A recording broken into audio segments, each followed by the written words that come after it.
कल तक हमने श्लोक किया था 4.07 तक किया था, राइट। 8 और 9 आज करना है ना। ठीक है, मंगलाचरण से स्टार्ट करते हैं। ओम अज्ञानतिमिरन्धस्य ज्ञानाञ्जन शलाकया चक्षुरुन्मीलितं येन तस्मै श्री गुरुवे नमः। नमो ओम विष्णुपादाय कृष्णप्रेष्ठाय भूतले श्रीमते भक्तिवेदांत स्वामी इति नामिने। नमस्ते सरस्वती देवे गौरवाणी प्रचारिणे निर्विशेष शून्यवादी पाश्चात्य देश तारिणे। जय श्री कृष्ण चैतन्य प्रभु नित्यानंद श्री अद्वैत गदाधर श्रीवासादि गौर भक्तवृंद। हरे कृष्णा कृष्णा कृष्णा हरे हरे, हरे राम राम राम हरे हरे। हरे कृष्णा। कल तक किसी को डाउट है? नहीं है, वेरी गुड। भगवान देखिए, चौथा अध्याय जो है ये दिव्य ज्ञान है। अपन पढ़ रहे हैं शुरू से लेकर अभी तक। हमने देखा सिर्फ भगवान कृष्ण के बारे में ही सारी चर्चाएं हो रही हैं कि किस प्रकार भगवान अपने बारे में सारी चीज बता रहे हैं। तो सूर्यदेव को दिया, इक्ष्वाकु को दिया, फिर गुरु परंपरा में ये ज्ञान छिन्न भिन्न हो गया, और मतलब मेरे तुम्हारे अनेक जन्म हो चुके हैं, और मैं जो है ना समस्त जीवों का स्वामी हूँ, अविनाशी हूँ। और भगवान कहते हैं जो मेरे को जो है ना, जो मतलब जब जब धर्म की हानि होती है और जब जब जो है ना अधर्म का प्रधानता होती है, तब तब मैं अवतार लेता हूँ। पिछले श्लोक में बोला 7th में। अब 8th में कहते हैं भगवान, परित्राणाय साधूनां विनाशाय च दुष्कृतां धर्म संस्थापनार्थाय संभवामि युगे युगे। तो पिछले श्लोक में बताया कि मैं जब धर्म की हानि होती है, पतन होता है और अधर्म की प्रधानता होती है, तब तब मैं अवतार लेता हूँ। जब जब तब तब अवतार लेते हैं। तो फिर और कौन सा पर्पस करते हैं जब आते हैं? अधर्म की हानि होती है, धर्म की हानि है तो क्या, किस रीजन, बेसिक किस रीजन से आते हैं वो बताते हैं। भक्तों का उद्धार करने, दुष्टों का विनाश करने तथा धर्म की फिर से स्थापना करने के लिए मैं हर युग में प्रकट होता हूँ। ठीक है, तो बेसिकली उनके आने का सबसे बड़ा कारण है कि भक्तों का उद्धार करना। तो भगवान जब जब आते हैं वो अपने भक्तों की जो है ना पुकार सुन के आते हैं। जब जब भक्त उनके जो है ना शुद्ध भक्त उनको पुकार करते हैं, जैसे शबरी माता। राम जो आए ना, सिर्फ रावण का वध करने के लिए नहीं आए। राम चाहते तो रावण को जो है ना कोविड दे देते, मलेरिया दे देते, कोई गंदी बीमारी दे देते, मर जाता रावण। उसके लिए आने की जरूरत नहीं थी उनको। लेकिन वो आए इसलिए ताकि जो है ना शबरी का उद्धार हो सके, केवट का उद्धार हो सके।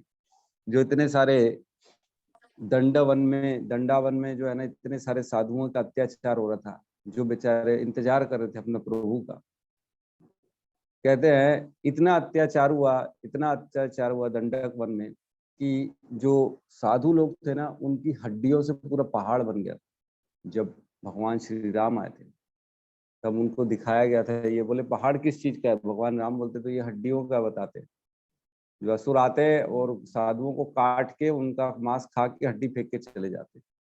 तो इतनी क्रूरता होती थी पहले। तो भगवान आए अपने सखी जो है ना बलि का उद्धार करने, अपने जो है ना सुग्रीव का उद्धार करने के लिए आए।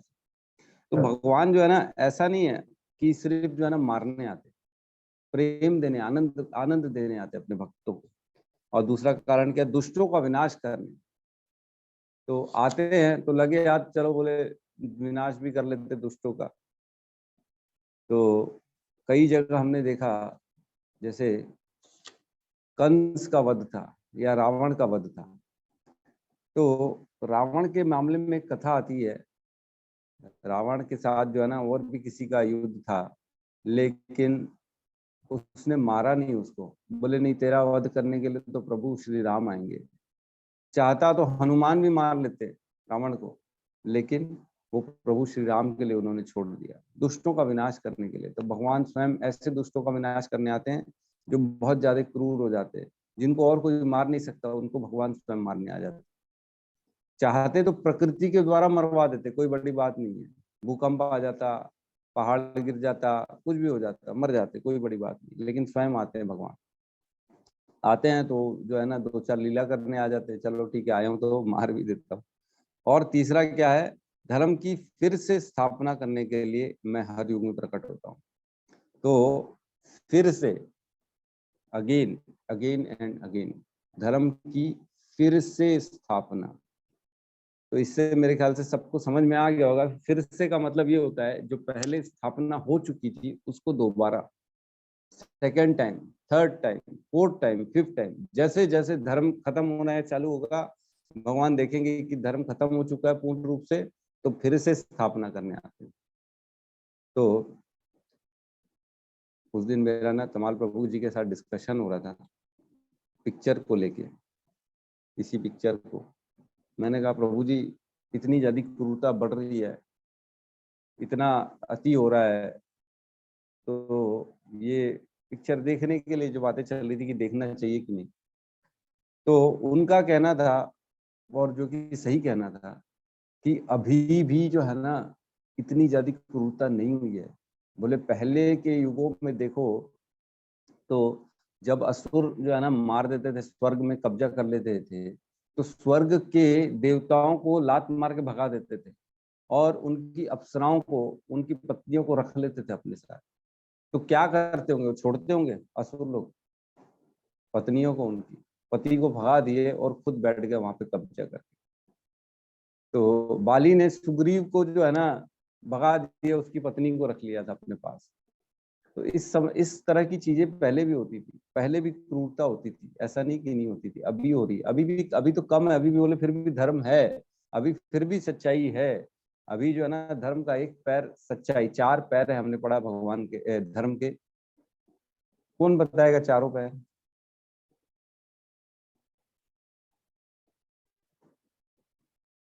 कौन बताएगा धर्म के चार पैर कौन से हैं? जल्दी, ये हमारा बेसिक क्वेश्चन है भाई। हरे कृष्ण प्रभु जी। जी प्रभु जी, हरे कृष्णा। दया, तप, सत्य और पवित्रता सूची। क्या? दया, दया, तप, सत्य और पवित्रता सूची सूची। दया, तप, पवित्रता और सूची, सूची मतलब स्वच्छता। ठीक है। तो इसको इंग्लिश में ना हम शॉर्ट फॉर्म में एम कैट बोलते हैं, M cat. M for mercy, C for जो है ना, सी फॉर क्या हो जाएगा, A for austerity, T for truth, C for क्या हो जाएगा, क्लीनलीनेस, क्लीनलीनेस। ठीक है। तो एम कैट, ये धर्म के चार पैर हो गए जो अलग अलग युगों में कट जाते हैं। अभी उसके सत्य वाला पैर जो है ना, ट्रुथ वाला पैर बचा हुआ है, वो भी कट जाएगा आगे आने वाले पूर्ण रूप से जब कलयुग आएगा तब वो भी कट जाएगा, लेकिन अभी भी धर्म है, अभी भी पूर्ण रूप से धर्म का नाश नहीं हुआ है। तो इसमें पढ़ रहा था मैं, धर्म कौन सा धर्म की स्थापना करने आते हैं, तो इसमें लिखा है एक तो वर्णाश्रम धर्म की स्थापना करने आते हैं स्वयं भगवान, और दूसरा भागवत धर्म की स्थापना करने आते हैं। दो धर्म जो है ना भगवान स्वयं स्थापना करने आते हैं, क्योंकि ये दोनों धर्म जो है ना और कोई नहीं स्थापित कर सकता, स्वयं भगवान इसके लिए आते। तो तात्पर्य में प्रवेश करते हैं। भगवत गीता के अनुसार साधु पवित्र पुरुष भगवान कृष्ण भावना भवित व्यक्ति हैं। तो पहले ही प्रभुपाद ने पहली लाइन में ही साधु की डेफिनेशन डाल दी है कि साधु कौन है, जो कृष्ण भावना भवित व्यक्ति है। तो साधु का मतलब यहाँ पे प्रभुपाद जी लिख रहे हैं कि ना वो तपस्वी है, ना जो मौन रहता है, ना जो दाढ़ी बढ़ा के बाल बढ़ा के रखा हुआ है वो है, लेकिन कृष्ण भावना भवित है तो साधु है। देख रहे हो, प्रभुपाद ने पहले ही डेफिनेशन सबके ऊपर कर दिया, कृष्ण भावना में जो इस्कॉन का डिवोटी है उसकी बात सबसे ऊपर है। वो बाकी साधु भी हैं जो आध्यात्मिक जगत में प्रवेश कर रहे हैं, जो कहीं ना कहीं से कुछ ना कुछ भगवान की कार्य में लगे हैं, वो भी हैं, लेकिन कृष्ण भावना में जो है ना वो भाव से होता है।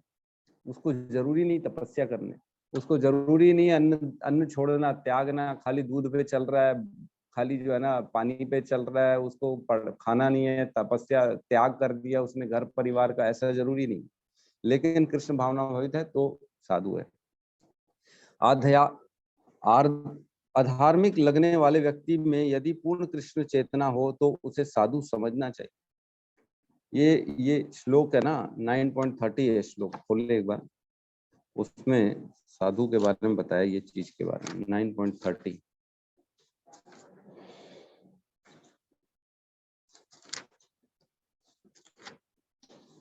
Page number 358। यहाँ कहते हैं, अपि चेत सुदुराचारो भजते माम अनन्य भाग साधुरेव समंतव्य सम्यक व्यवस्थितो ही स। भगवान कहते हैं, स्वयं भगवान की वाणी है, यदि कोई जघन्य से जघन्य कर्म करता है किंतु यदि वह भक्ति में रत रहता है तो उसे साधु मानना चाहिए, क्योंकि वह अपने संकल्प में अड़िग रहता है। तो जो संकल्प है ना भगवान की भक्ति का, उसमें जो पूर्ण रूप से डेडिकेटेड है, सुबह उठेगा, रात को काम भी रहेगा तो भी सुबह उठेगा 4-4:30 बजे, माला जप करेगा और हियरिंग और चैंटिंग करेगा, कहीं ना कहीं विग्रह सेवा करेगा, भक्तों का संग करेगा, तो वो कृष्ण भावना में है, तो वो साधु है एज पर कृष्णा। कृष्ण ने 9:30 में साधु का डेफिनेशन बताया है कि क्यों ना उसने कोई अपराध कर दिया हो, क्यों ना वो गलत थोड़ा बहुत काम कर लिया हो, लेकिन ऐसा नहीं कि डेली कर रहे गलत काम, हो गया उससे। जैसे हमारा पास्ट आज तक जितने भी हम लोग जुड़े हैं, तो सबके सब बचपन से एकदम पवित्र और शरीफ तो है नहीं, सब ने किया है कुछ ना कुछ कांड, कहीं ना कहीं किसी न किसी ने, सबका पास्ट है। तो लेकिन अब कह रहे हैं भगवान ठीक है, हो गया कोई बात नहीं, जघन्य से जघन्य अपराध क्यों ना हो गया, लेकिन वो मेरी भक्ति में रत है तो उसे साधु मानना चाहिए एज पर कृष्ण। तो साधु वो है जो भगवान की भक्ति में रत है। ठीक है। दुष्कृताम उन व्यक्तियों के लिए आया है जो कृष्ण भावनामृत की परवाह नहीं करते हैं। ऐसे दुष्कृताम या उपद्रवी मूर्ख तथा अधम व्यक्ति कहलाते हैं। तो ये जो भाई भगवान को नहीं मान रहे असुर लोग हैं, उनको दुष्कृताम कहा गया यहाँ। भले वे सांसारिक शिक्षा से वशीभूत क्यों ना हो, चाहे क्यों ना बहुत बड़ा स्कॉलर हो, क्यों ना पढ़ा लिखा हो, कलेक्टर हो, जज हो, डॉक्टर हो, वकील हो, क्यों ना उसने लिखना चालू कर दिया, बहुत बहुत बुक्स लिखता है, प्रभु जी बहुत बड़ा आदमी है वो, तो इतनी सारी बुक्स लिखी हुई है उसने, राइटर है, लॉजिस्टियन है, तर्कवादी है, उसको तो हर जगह शोज में बुलाया जाता है, बहस के लिए बुलाया जाता है, उसको समझाने के लिए बुलाया जाता है। तो क्यों ना बड़ा आदमी हो, वेल एजुकेटेड क्यों ना हो, लेकिन वो दुष्कृताम में आएगा अगर वो भगवान को नहीं मानता। इसके विपरीत यदि कोई 100% कृष्ण भावनामृत में लगा रहता है तो वह विद्वान या सुसंस्कृत न भी हो फिर भी वह साधु माना जाएगा। तो 100% लिखा है यहाँ पे ना, श्रील प्रभुपाद के पास वर्ड्स जो है ना कमी नहीं है उनके पास, 100% लिखा है। 100% कृष्ण भावनामृत में लगा रहता है तो वह विद्वान या सुसंस्कृत ना भी हो, मतलब पढ़ा लिखा ना भी हो, विद्वान ना भी हो, तो भी वो साधु माना जाएगा। जैसे तुकाराम महाराज है ना, मीराबाई और नरसिंह मेहता, जो इतने शुद्ध भक्त थे है ना, जिन्होंने जो है ना पढ़े लिखे नहीं थे, वो फिर भी वो साधु माने जाएंगे। क्यों? क्योंकि वो 100% कृष्ण भावना भवित थे, 100% भगवान को डेडिकेटेड थे, मनसा वाचा कर्मणा, तीनों के द्वारा, मन में, कर्म से और वचन से, तीनों में श्री भगवान का बस जिनके अंदर भान हो। ठीक है। एक नीचे एग्जांपल है, अपन उसमें सीधे जाते हैं। यद्यपि प्रहलाद महाराज हिरण्यकशिपु के पुत्र थे किंतु तो भी वे अपने पिता द्वारा उत्पीड़ित थे। इस प्रकार कृष्ण की माता देवकी यद्यपि कंस की बहन थी किंतु उन्हें तथा उनके पति वसुदेव को इसलिए दंडित किया गया क्योंकि उनसे कृष्ण को जन्म लेना था। तो देखा कि जो है ना इस तरह के जो है ना बेचारे असुर के साथ रहते हुए भी, लेकिन जिन्होंने पूर्ण रूप से शुद्ध रूप से भगवान की शरण ग्रहण की, तो वो भगवान उनका उद्धार करने के लिए आए। प्रहलाद का उद्धार करने के लिए आए, वसुदेव देवकी का उद्धार करने के लिए आए इससे अपना कंस से। अतः भगवान कृष्ण मुख्यतः देवकी के उद्धार करने के लिए प्रकट हुए थे, कंस को मारने के लिए नहीं, किंतु ये दोनों कार्य एक साथ संपन्न हो गए। अतः यह कहा जाता है कि भगवान भक्त का उद्धार करने तथा दुष्ट असुरों का संहार करने के लिए विभिन्न अवतार लेते हैं। तो चैतन्य चरितामृत का यहाँ पे वर्णन है श्लोक का। सृष्टि हेतु एई मूर्ति प्रपंचे अवतरे, से ईश्वर मूर्ति अवतार नाम धरे, मायातीत परव्यो में साबर अवस्थान, विश्वे अवतीर धरे अवतार नाम। अवतार अथवा ईश्वर का अवतार भगवत धाम से भौतिक प्राकट्य हेतु होता है। ईश्वर का वह विशिष्ट रूप जो इस प्रकार अवतरित होता है अवतार कहलाता है। ठीक है, ऐसे अवतार भगवत धाम में स्थित रहते हैं और जब वे भौतिक सृष्टि में उतरते हैं तो उन्हें अवतार कहा जाता है। तो अवतार किसको कहा जाता है? तो यहाँ कहा गया अवतार वो है जो स्वयं भगवत धाम से यहाँ पे सृष्टि में, हमारे भौतिक संसार में आते हैं और ये अलग अलग रूप लेके आते हैं भगवान। और अब इसलिए उनको जो डायरेक्ट वहां से यहाँ आ रहा है ना, उसको अवतार कहा गया। मतलब ऐसा नहीं है कि भगवान ने जन्म लिया या आत्मा शरीर धारण किया, ऐसा नहीं है। ऐसा वहां है वो गोलोक वृंदावन धाम में, वैकुंठ लोक में हैं वो, और वो यहाँ पे आए हैं किसी की पुकार के लिए। किसी ने सच्चे दिल से याद किया तो उसके लिए आ गए भगवान। तो उसके लिए उन्होंने अपना रूप अपने हिसाब से चुना और वो लीला करके जाते हैं, तो वो अपने उसको अवतार कहा जाता है। ठीक है, तो सभी जितने भी अवतार हुए ना, ऐसा नहीं है कि इनका मूल रूप आध्यात्मिक जगत में नहीं है। जितने भी अवतार हुए हैं उनका एज इट इज मूल स्वरूप वहां आध्यात्मिक जगत में है। नरसिंह भगवान का है, भगवान श्री कृष्ण का है, भगवान जो है ना राम जी का है, राम भगवान का है, वराह भगवान का है, सबका है। जितने भी अवतार हुए भगवान के, सबका आध्यात्मिक जगत में अपना अपना जगह है वहां पे, और वहां से वो इधर आते हैं इस संसार में लीला करने के लिए। अवतार कई तरह के होते हैं, यथा पुरुष अवतार, गुणा अवतार, लीला अवतार, शक्त्यावेश अवतार, मनवंतर अवतार तथा युग अवतार। इन सबका इस ब्रह्मांड में क्रम अनुसार अवतरण होता है, किंतु भगवान कृष्ण आदि भगवान है और समस्त अवतारों के उद्गम हैं। तो ये बहुत इंपॉर्टेंट है कि भगवान कृष्ण जो है ना सभी के अवतारी हैं। अवतारी भगवान से अवतार लेते हैं सब लोग, तो वो उद्गम है सबसे। तो भगवान श्री कृष्ण शुद्ध भक्तों की चिंताओं को दूर करने के लिए विशिष्ट प्रयोजन से अवतार लेते हैं, जो उन्हें उनके मूल वृंदावन लीलाओं के रूप में देखने में उत्सुक होते रहते हैं। अतः कृष्ण अवतार का मूल उद्देश्य उनके निष्काम भक्तों का प्रसन्नता करना है। तो बेसिकली भक्तों के लिए आते हैं। तो देखिए ये जो है ना यहाँ पे पुरुष अवतार, गुण अवतार, लीला अवतार, शक्तावेश अवतार, मनवंतर अवतार तथा युग अवतार, ये जो है ना इसको अगर हम पढ़ने जाएंगे ना तो इसमें कम से कम 5 क्लासेस लग जाएंगी हमारी। ये बहुत गहरा विषय है, ये विषय बहुत गहरा है। भगवान के अवतार कैसे कैसे होते हैं, किस प्रकार होते हैं। तो मैं आज ना एक चार्ट भेज दूंगा, उसमें आपको समझ में आ जाएगा मोटा मोटी कि कैसे अवतार, किस किस रूप में अवतार होते हैं। ये चैतन्य चरितामृत मध्य लीला 20.165 से आया है। इसमें सारी चीजें लिखी हैं कि भगवान का सबसे पहले जो सबसे मूल स्वरूप है भगवान का, वो गोपाल का है। जो गायों का पालन करते हैं ना, उसको स्वयं रूप कहते हैं भगवान का, जो गोलोक वृंदावन में रहते हैं। फिर वो अपना एक्सपांशन करते हैं स्वयं प्रकाश, फिर उसके बाद प्रभाव प्रकाश, उसके बाद वैभव प्रकाश में। फिर फाइनली ऐसे करते करते सबसे पहला जो उनका आदि चतुर्व्यूह जो भगवान का आता है ना, वो आता है वासुदेव, संकर्षण, अनिरुद्ध और प्रद्युम्न। ये सबसे पहला उनका एक्सपांशन होता है।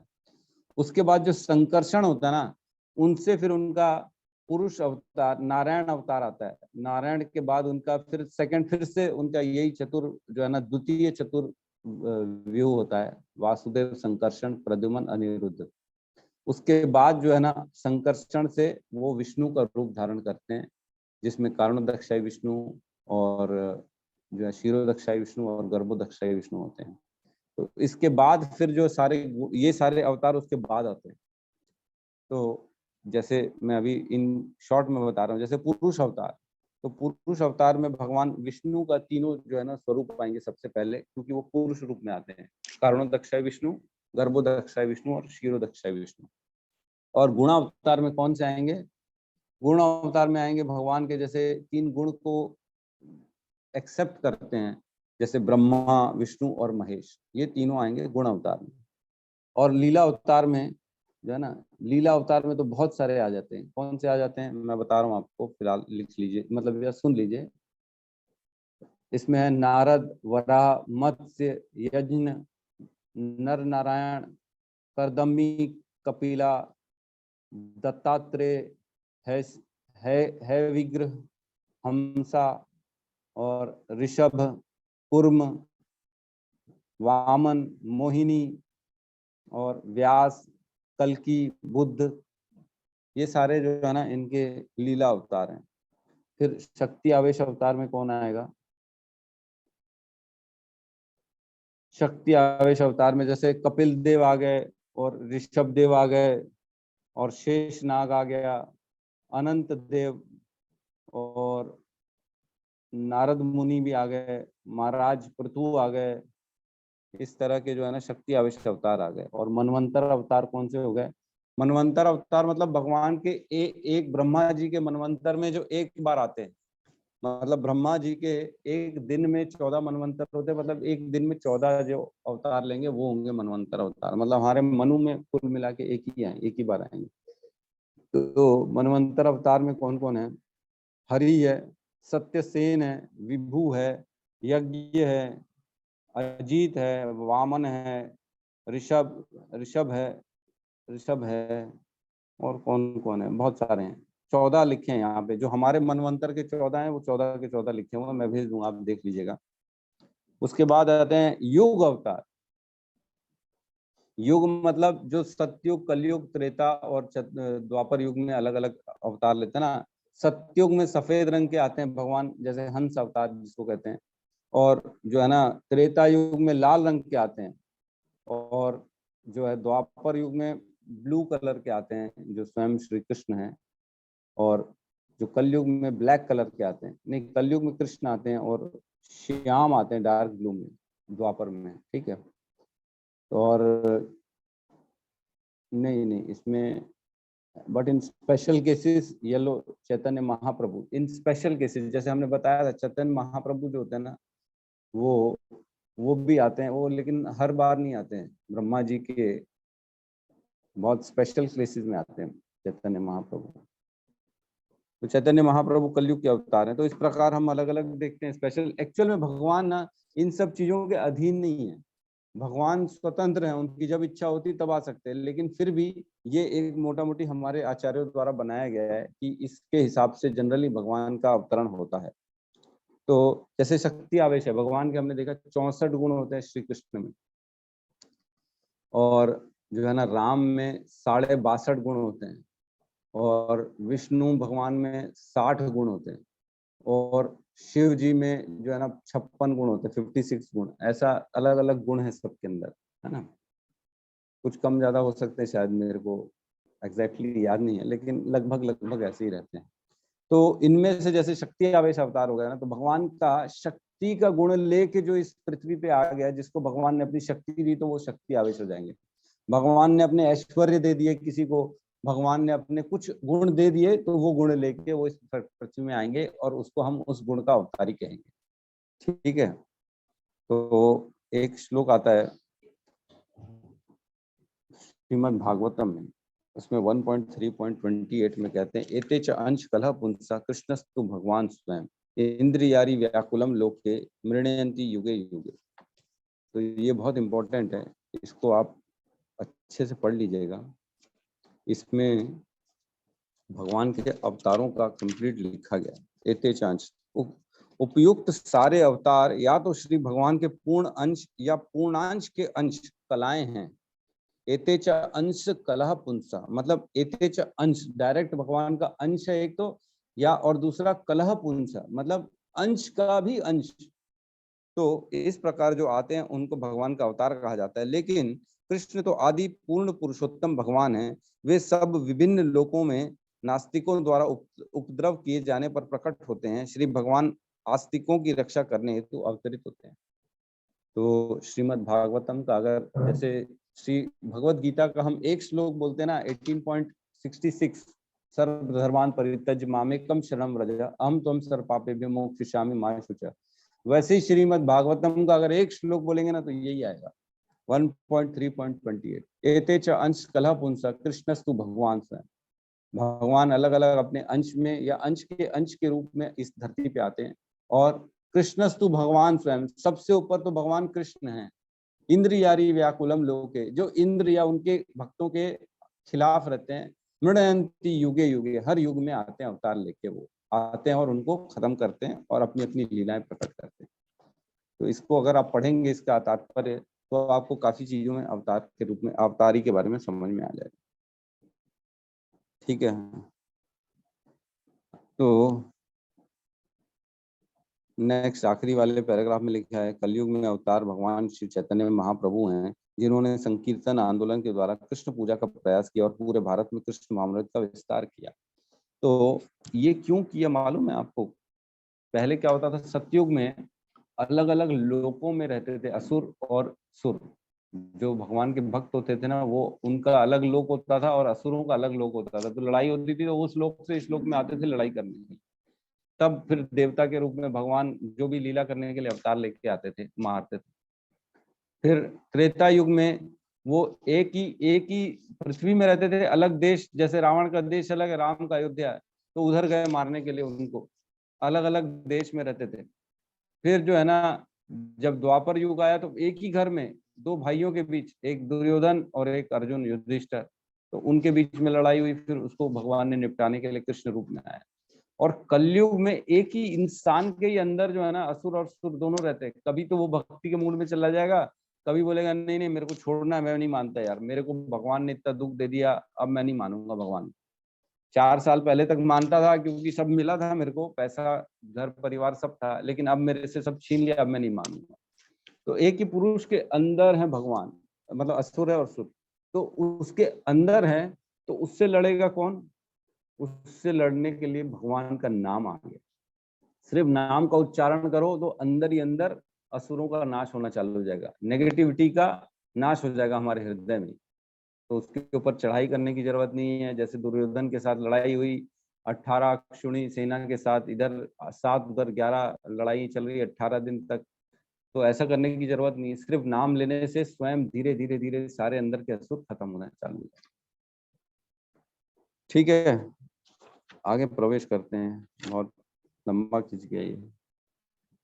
इसके बाद वाला भी बहुत इंपॉर्टेंट श्लोक है, करते हैं, स्टार्ट करते हैं। यहाँ कहते हैं भगवान, इसको सब याद कर लेंगे ना, 4.09 में, जन्म कर्म च मे दिव्यम एवं यो वेति तत्वतः त्वक्ताम देहम पुनर्जन्म नेति ममेति सो अर्जुन। हे अर्जुन, जो मेरे आविर्भाव तथा कर्मों की दिव्य प्रकृति को जानता है, वह इस शरीर को छोड़ने पर इस भौतिक संसार में पुनः जन्म नहीं लेता, अपितु मेरे सनातन धाम को प्राप्त होता है। तो इससे मिलता मिलता श्लोक ना, पहले हम उसको वर्णन कर लेते हैं। 7.03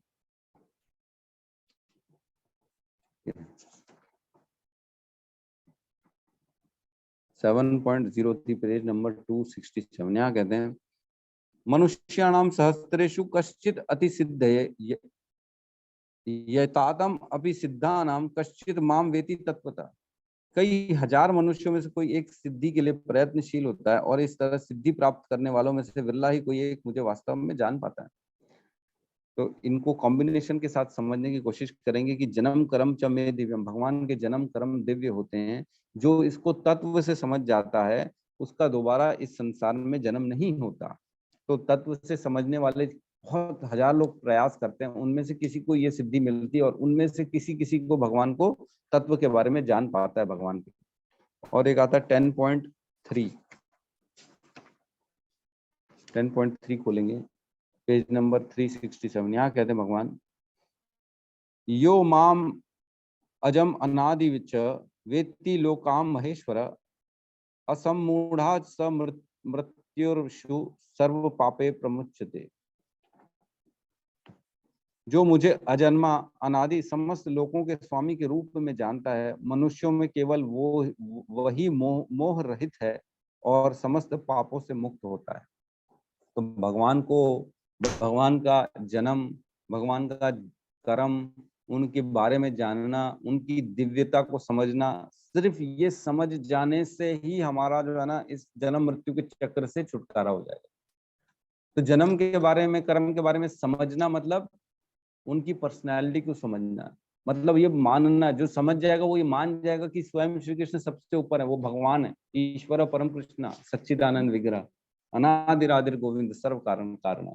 हर कारण के पीछे का कारण कौन है? श्री कृष्ण। जब वो जान जाएगा तब वो शरणागति करेगा, शरणागति करेगा तो उनकी बातें स्वीकार करेगा और उनका दिन भर चिंतन करेगा, तो इस प्रकार वो जन्म मृत्यु के चक्र से छुटकारा पा जाएगा। तो आविर्भाव, जन्म और कर्म, ये दो चीज बताई भगवान ने इस श्लोक में, जन्म और कर्म। तो जन्म जो होता है ना, भगवान का साधारण जन्म नहीं होता। अपन कल परसों भी डिस्कशन किया था कि भगवान का जन्म कैसे होता है, और उनके कर्म तो सब लीलाएं हम जानते हैं किस प्रकार उन्होंने लीलाएं की, इतनी सारी। तो प्रवेश करते हैं इसके तात्पर्य में हम। छठे श्लोक में भगवान के दिव्य धाम से उनका अवतरण की व्याख्या हो चुकी है, पिछले श्लोक में अपन ने किया था ये चीज हमने, राइट। छठा श्लोक, यद्यपि मैं अजन्मा तथा अविनाशी हूँ और यद्यपि मैं समस्त जीवों का स्वामी हूँ, तो भी प्रत्येक युग में मैं अपने आदि दिव्य रूप में प्रकट होता हूँ। तब हमने डिस्कशन किया था किस प्रकार भगवान का जन्म होता है। देवकी के गर्भ में आते हैं, सब देवता आते हैं, स्तुति करते हैं, और माया, योग माया, इनके द्वारा भगवान ये सब चीज करते हैं। तो उस प्रकार जन्म होता है भगवान का।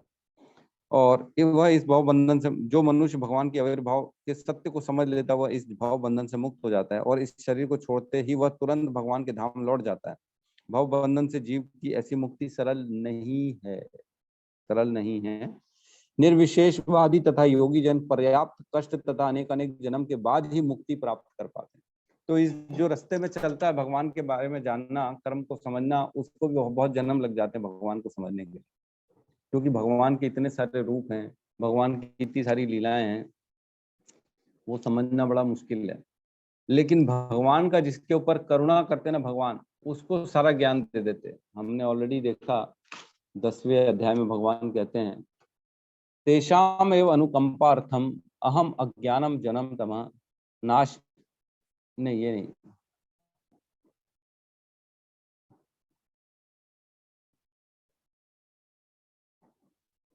हाँ यही है 10.11, बोलेंगे 10.11,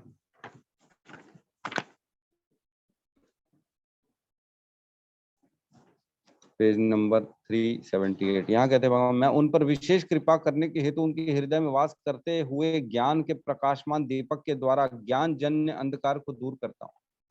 तो जो शरणागति करेगा उसका अंधकार भगवान दूर करेंगे, लेकिन जो कपटी होगा, जो एटीट्यूड में होगा, उसका ज्ञान दूर नहीं करेंगे भगवान। तो स्वयं भगवान की शरणागति करने से ये ज्ञान प्रकाशमान हो जाता है। उसके लिए याद करने की जरूरत नहीं है, रट्टा मारने की जरूरत नहीं। इतने पर उन्हें जो मुक्ति भगवान के निराकार ब्रह्म ज्योति में तादाद में प्राप्त करने के रूप में मिलती है, ये सब ठीक है, इम्पोर्टेंट है। किंतु भगवान के शरीर के दिव्य प्रकृति तथा उनके कार्यकलाप को समझने मात्र से भक्त इस शरीर का अंत होने पर भगवत धाम को प्राप्त करता है, और उसे इस संसार में लौटने का भय नहीं रह जाता। शरीर की दिव्य प्रकृति तथा उसके कार्यकलापों को समझना।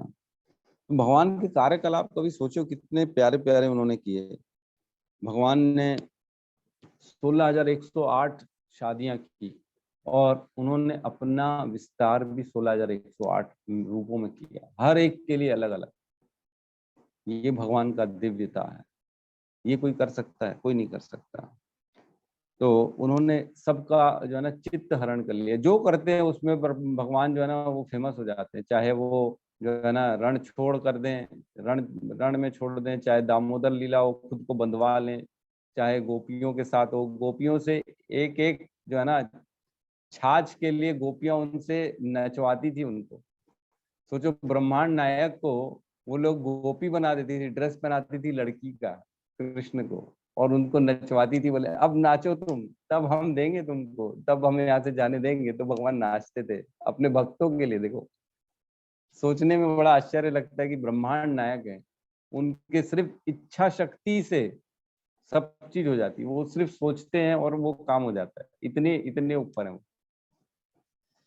तो एक बार की कथा आती है भगवान की दिव्यता की, कि एक बार जो है ना, जब उन्होंने अपनी गोपियों जो गोप रानियां थी और भी जिनके घर जाते थे माखन चोरी करने, तो उनके यहाँ माखन चोरी करके आ रहे थे, तो 3-4 जो है ना वो आ रही थी शिकायत करने यशोदा मैया को। बोले आज तो हम छोड़ेंगे नहीं लाला को, उसकी शिकायत करेंगे। हमारे घर आता है माखन तोड़ मटकी फोड़ के भाग जाता है, माखन चोरी करता है। तो कृष्ण गए पहले ही यशोदा मैया के पास और रोने लगे। रोते रोते बोलते यशोदा मैया को, हे मैया। तो मैया बोलती, क्या हो गया लाला, क्यों रो रहा है तू इतना? प्रेम तो बहुत था उनसे। तो बोलता, मैया आपने मेरे से झूठ बोला। मेरे को सब लोग बोलते हैं कि तू जो है ना यशोदा का पुत्र नहीं है, तू उनका बेटा नहीं है। तो यशोदा मैया बोलती, कौन बोल रहा है? बोले वो आपकी सखियां हैं, वो बोलती हैं। बोले क्यों बोलती हैं ऐसे, झूठ बोलती हैं वो, बेटा तू मेरा बेटा है? बोले नहीं, वो कहती हैं कि यशोदा जो है ना गोरी, नंद भी गोरे और तू काला, तो तू उनका पुत्र नहीं है, तू तो बाहर का है। तो बहुत रोता है। तो गुस्सा आ जाता है यशोदा मैया को, आने दो मैं बताती हूँ उनको। तो जब वैसी आ रही थी शिकायत करने वो तीनों चारों पांचों, तो शिकायत करती हैं आके यशोदा मैया को, आती हैं, यशोदा सुनो। तो यशोदा बाहर निकलती, माता बोलती, तुम चुप करो, तुम की मैं किसी की बात नहीं सुनूंगी। तुम क्या बोलती हो मेरे पुत्र के बारे में? तो वो लोग बेचारी पहले ही चुप हो जाएगी, क्या हो गया? बोले यशोदा वैसे तो हमसे अच्छे से बात करती है, लेकिन आज इसको इतना क्रोध क्यों आ गया? तो बोले तुमने क्या बोला? तो बोले तुम हमारी बात तो सुनो। तो बोले मैं सुनूंगी नहीं तुम्हारी बात, तुम चुप करो सारी की सारी, लगे तो मेरी सारी गायें ले जाओ, तुम मेरा घर ले लो, लेकिन मेरे कान्हा के बारे में कुछ नहीं बोलना, मैं सुनना नहीं चाहती हूँ। और पीछे से लाला जो है ना आते हैं और यशोदा मैया के पीछे जैसे छुप के ऐसे साइड से देखते हैं और हंसते हैं। तो ऐसी लीलाएं करते हैं भगवान अपने भक्तों को आनंद प्रदान करने के लिए। बेचारी चुपचाप चली गई सारी की सारी। शिकायत ही नहीं करने को मिला। तो ऐसे कर्म है भगवान के, दिव्यता से भरे, बड़े बड़े आनंद देने वाले, तभी तो प्रेम हो जाता है सबको। तो श्रील प्रभुपाद जी कहते हैं, जो हमारे आसपास जितने वैष्णव हैं, जो आचार्य हैं, जो गुरु बन के आए हैं हमारे सामने, जो दिखते तो हमको मनुष्य जैसे हैं, जिनको कई लोग आदर नहीं भी देते हैं। कई लोग बोलते हैं अरे ये कौन है, इसको क्या मालूम, ये तो ऐसी है, खाली घंटी बजाने और तबला बजाने से थोड़ी होता है, रोडों में हरे कृष्ण करने से कुछ थोड़ी होता है। लेकिन शिला प्रभुपाद करते जो ऐसे लोग हैं ना, जिन्होंने पूर्ण अपना जो है जीवन कृष्ण भावना में को दे दिया, उनकी अगर आपको सत्यता के बारे में पता चल जाएगा ना, तो आपके पैरों के नीचे से जमीन निकल जाएगी। बोले इतने ये आध्यात्मिक जगत में इतने उत्कृष्ट व्यक्ति हैं ये, वहां की जो आइडेंटिटी है ना, भगवान के पार्षदों की वाली आइडेंटिटी, भगवान के साथ नित्य रहने वाली आइडेंटिटी, तो भी वो इस धरातल पे आते हैं हम लोगों का उद्धार करने के लिए, हमको ज्ञान देने के लिए, भगवान की लीलाएं बताने के लिए, भगवान के पास टाइम्स बताने के लिए। तो हमारे आचार्य लोगों को, हमारे को ना कभी भी कम नहीं आंकना चाहिए, कभी भी किसी से भी उनके सामने गलत नहीं करना चाहिए, क्योंकि वो भगवान के नित्य पार्षद होते हैं। ठीक है, आगे कहते हैं इसमें एक ये एक श्लोक का वर्णन आया पुरुष बोधिनी उपनिषद का। इसमें कहा है, एको देवो नित्य लीला अनुरक्तो भक्त व्यापी हृदयंतरात्मा। एक भगवान अपने निष्काम भक्तों के साथ अनेक अनेक दिव्य रूपों में सदैव संबंधित रहते हैं।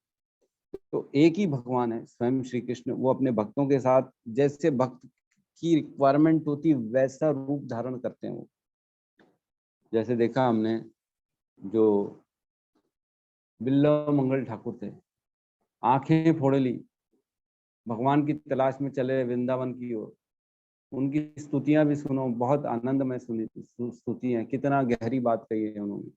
वो जाते हैं तो भगवान उनके साथ वहां पे मिलते हैं वृंदावन में, एक गोप बाल की तरह, छोटे से बालक के रूप में आते हैं भगवान। उसको घर भी प्रदान करते हैं, बोले आओ बाबा आप इस कुटिया में रहो, आपने कुछ खाया नहीं होगा, मैं आपके लिए लेके आता हूँ। तो उनके लिए खाना लाते थे, फल लाते थे, जो है इस प्रकार उनका ध्यान रखा बिल्ला मंगल ठाकुर का। तो बिल्ला मंगल ठाकुर जो है ना, हाथ पकड़ लिए जब जा रहे थे कृष्ण बालक के रूप में। तो बोले मैं जान गया हूँ तुम कौन हो। तो बोले क्या बाबा कैसी बात कर रहे हो?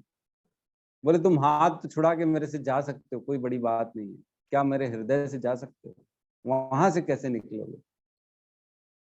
तो इस तरह की उन्होंने स्तुतियां की भगवान की। तब स्वयं भगवान ने उनको अपना दर्शन दिया, नेत्र भी दिए उनको, नेत्र भी दिए। फिर पूछा बिल्ला मंगल ठाकुर से, और कुछ चाहिए, क्या चाहिए तुमको। तो बोले बस प्रभु वापस ये नेत्र ले लो, और कुछ नहीं चाहिए। जिसने ये आपका स्वरूप देख लिया उसको इस संसार में और कुछ देखना ही नहीं, बस आप ही चाहिए और कुछ नहीं चाहिए। मेरे मन मंदिर में आप ही बसे रहो, और कुछ देखूंगा तो बाकी चीजें बसेंगी, इससे अच्छा मेरे को चाहिए ही नहीं नेत्र। तो नेत्र वापस कर दिया उन्होंने। तो इस प्रकार अनेक अनेक लीलाएं हैं भगवान की। तो इसमें ठीक है, एक और श्लोक का वर्णन आता है इसमें, श्वेताक्षर उपनिषद 3.8 का। यहाँ कहते हैं तमेव विदित्वाति मृत्युमेति नान्यः पंथा विद्येत अयन्याय। श्री भगवान को जान लेने से ही मनुष्य जन्म तथा मृत्यु के से मुक्ति की पूर्ण अवस्था प्राप्त कर सकता है। इस सिद्धि को प्राप्त करने की का कोई अन्य विकल्प नहीं है। तो देखो सेम सिमिलर श्लोक हमारे पास उपनिषद में भी है कि भगवान को जान लेना, उनके जन्म और कर्म और उनकी मृत्यु, जन्म तथा मृत्यु से मुक्ति, हमारे हमारे जन्म तथा मृत्यु से मुक्ति मिल जाती खाली उनको जान लेने से। श्री कृष्ण को श्री भगवान के रूप में नहीं मानता वह अवश्य ही तमोगुणी है, और माधु पात्र को केवल बाहर से चाट कर या श्री भगवत गीता का विदित पूर्ण संस्कारी विवेचना करके मोक्ष प्राप्त नहीं किया जा सकता। तो इसका एक्चुअल में बता रहे हैं कोई विकल्प नहीं है। जिस प्रकार एक डब्बा होता है ना जिसमें हनी होती है, हनी शहद, उसको अगर मिल भी जाए लेकिन उसको खाली बाहर से चाटोगे तो शहद का आपको स्वाद नहीं मिलेगा, उसको खोलना पड़ेगा, उसके अंदर से उसको ग्रहण करना पड़ेगा। तो श्री कृष्ण को भी जानना पड़ेगा, खाली देख लेने से सुन लेने से नहीं चलेगा, उनको जानना पड़ेगा अगर जन्म मृत्यु का चक्र से छुटकारा पाना है। तो जानना है हमारे को, ना कि सिर्फ जो है ना सुनना है, समझना है, उसको व्यक्तित्व में उतारना है हमारे को। ऐसे अभिमानी संस्कारी अजलास वाली लाइन। अतः मनुष्य को चाहिए कि श्रद्धा तथा ज्ञान के साथ श्री कृष्ण भावनामृत का अनुशीलन करे और सिद्धि प्राप्त करने का यही उपाय है। तो भगवान जो है ना सबका चित्त हर लेते हैं, उनके बारे में समझना, ये समझना कि वो कोई ऑर्डिनरी नहीं है। कृष्ण आए अर्जुन के पास उसके सारथी बन के, ये कोई ऑर्डिनरी काम नहीं किया उन्होंने, ये कोई ऑर्डिनरी आदमी नहीं है जैसे दूसरे सब हैं वैसे वो भी हो गया, ऐसा नहीं है। ये समझना पड़ेगा, बहुत इंपॉर्टेंट है। मैंने कल परसों भी बताया था, चैतन्य महाप्रभु जब साउथ में गए थे तब एक बेचारा ऐसे ही था, वो पढ़ता था भगवत गीता, उसके पूरे रोंगटे खड़े हो जाते थे। पूछे क्यों, तेरे को समझ में तो कुछ आता नहीं है। बोले बस यही समझ में आता है कि ब्रह्मांड नायक वो सारथी बन गया। क्यों? सिर्फ अर्जुन की पुकार के लिए, उनकी उनकी जो है ना भक्ति के लिए उन्होंने ये भी पद स्वीकार कर लिया। तो बस ये समझ जाना ही जो है ना अपने आप में बहुत बड़ी बात है। वही मुक्ति का मार्ग है, बाकी ज्ञान की जरूरत नहीं है, बस भगवान की दिव्यता को समझना है। ठीक है, तो किसी का कोई डाउट है तो इसमें एक श्रीमद् भागवतम का ना आप लोग नोट कर लो, ये मैं पढ़ के भी सुना देता हूँ। 8.3.8 8.3.8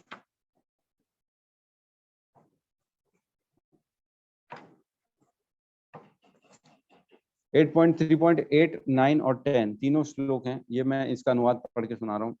पूर्ण पुरुषोत्तम भगवान भौतिक जन्म, कार्य, नाम, रूप, गुण या दोष से रहित हैं। यह भौतिक जगत जिस अभिप्राय से सृजित और विनष्ट होता रहता है, उसकी पूर्ति के लिए वे अपनी मूल अंतरंगी शक्ति द्वारा भगवान श्री रामचंद्र या भगवान कृष्ण जैसे मानव सदृश रूप में आते हैं। उनकी शक्ति महान है और वे विभिन्न रूपों में भौतिक कलमश से सर्वथा मुक्त होकर अद्भुत कर्म करते हैं। अतः वे परम ब्रह्मा हैं, मैं उन्हें सादर नमस्कार करता हूँ। फिर कहते हैं नेक्स्ट श्लोक में, मैं उन आत्म प्रकाशित परमात्मा को सादर नमस्कार करता हूँ जो प्रत्येक हृदय में साक्षी स्वरूप स्थित हैं, जो व्यष्टि जीवात्मा को प्रकाशित करते हैं और जिन तक मन, वाणी या चेतना के प्रयासों द्वारा नहीं पहुंचा जा सकता। तो जिनको हम मन, वाणी या अपने प्रयासों से हम उनको नहीं समझ सकते, भगवान को समझने के लिए सिर्फ और सिर्फ शरणागति और विश्वास चाहिए, श्रद्धा चाहिए, तब भगवान को समझेंगे और उनकी कृपा होगी तो हमारे अंदर ऑटोमेटिकली सारी चीजें स्फुल्लित हो जाएंगी, समझ में आ जाएंगी। ठीक है, किसी का कोई डाउट है तो हम ले सकते हैं।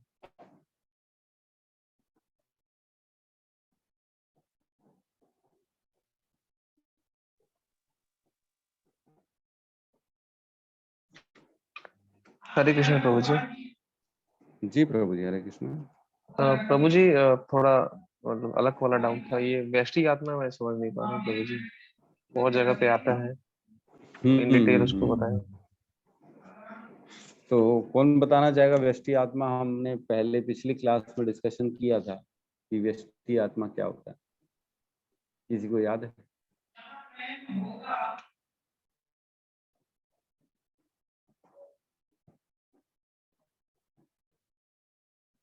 ये क्वेश्चन जो है ना, बहुत लोगों ने उठाया था, मेरे को याद है एक बार ज्योति माता ने भी उठाया था, व्यष्टि आत्मा क्या होती है, और भी किसी ने उठाया था, दो लोगों ने, 3 लोगों ने पूछा था।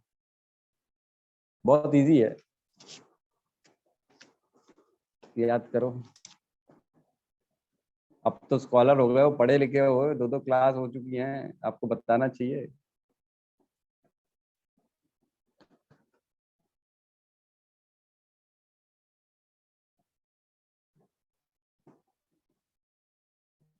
आगे चल के आप लोगों को क्लासेस लेनी है, नोट्स बना रहे हैं सब लोग।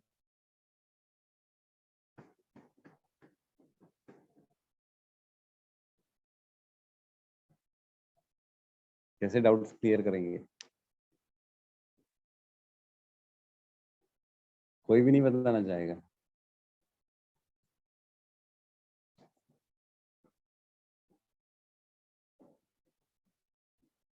क्या मतलब ऐसा है क्या कि मतलब मैं समझाता हूँ तो समझ में नहीं आता, ऐसा है क्या कि कोई और प्रॉब्लम है?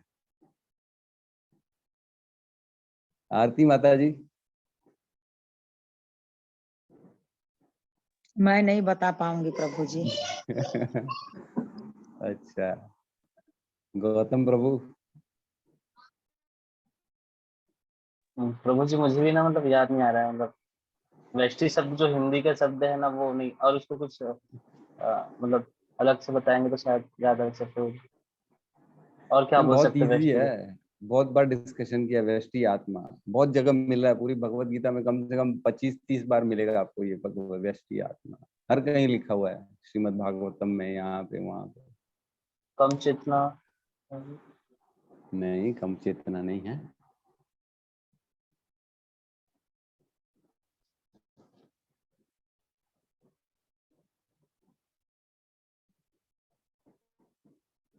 हरे कृष्ण ठीक। प्रभु जी। जी माता जी, हरे कृष्णा। अब मुझे बहुत अच्छे से याद नहीं आ रहा, लेकिन जो परमात्मा का एक अंश है और वो क्या चिंत्य अचिंत्य भेदा भेद से मतलब अलग है, मतलब हाँ, मतलब इजी है, ये सही है थोड़ा बहुत।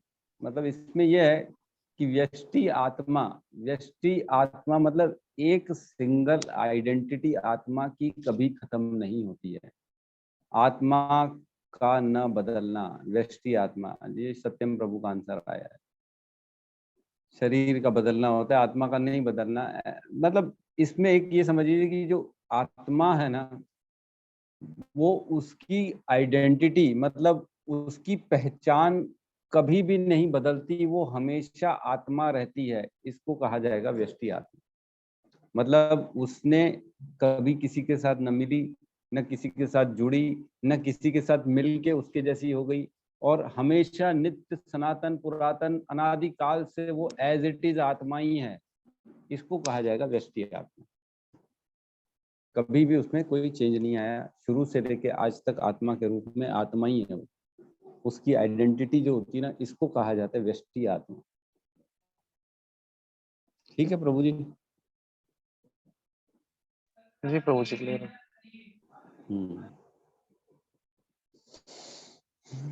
अब थोड़ा थोड़ा ध्यान दीजिए सब लोग।